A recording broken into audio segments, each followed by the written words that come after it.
Nĩ rita rĩa mbere minista wa ũgima wa mwĩrĩ Mutahi Kagwe kũrekereria ndũmĩrĩri ya COVID-19 kuma nja wa Nairobi thutha wake na anyitĩte mĩeke rũhonge-inĩ rũrũ kũng'etia kaunti ya Machakos nĩguo kuona meharĩria marĩa marĩ kuo ma kũng'ethanĩra na mũrimũ wa COVID-19 rĩrĩ mũigana wa arwaru ũthiĩte na mbere kwĩyongerera bũrũri-inĩ no ũkambia gũtamba matũũra-inĩ.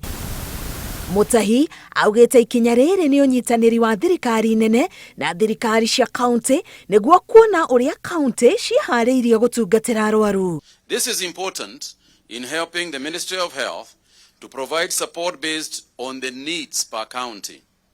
Similar visits have been made to Siaya and Kajiado counties and will continue until all the counties have been covered. Kaunti ĩno nĩ yamũkĩrĩte indo 500 kuma kũrĩ thirikari nene iria cikũhũthĩka nĩ arigitani kwĩgitĩra marĩ wĩra-inĩ wao. Gũkũ Mutahi akiuga gũtirĩ hĩndĩ magwĩtĩkĩra arigitani mahũthĩre indo citakinyithĩtie ikĩro nĩguo citikamaiga hatĩka-inĩ ya kũnyitwo nĩ mũrimũ ũyũ. The good news is that we are no longer going to import PPEs anymore. Our local manufacturers are now able to produce better quality than those that we were importing before.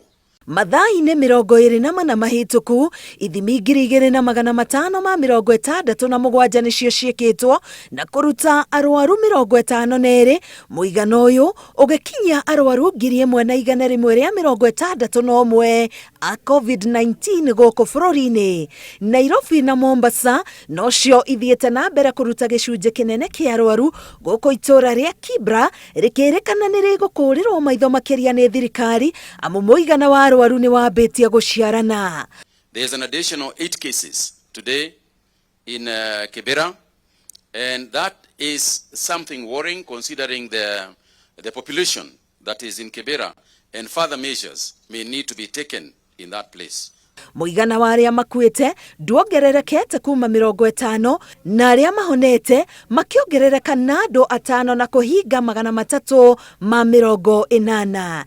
Thirikari nĩ ihete arigitani 11,000 gĩthomo kĩa mwanya gĩa COVID-19 ĩkĩranĩra gũkinyĩria gĩthomo gĩkĩ atungati a arwaru matũũra-inĩ.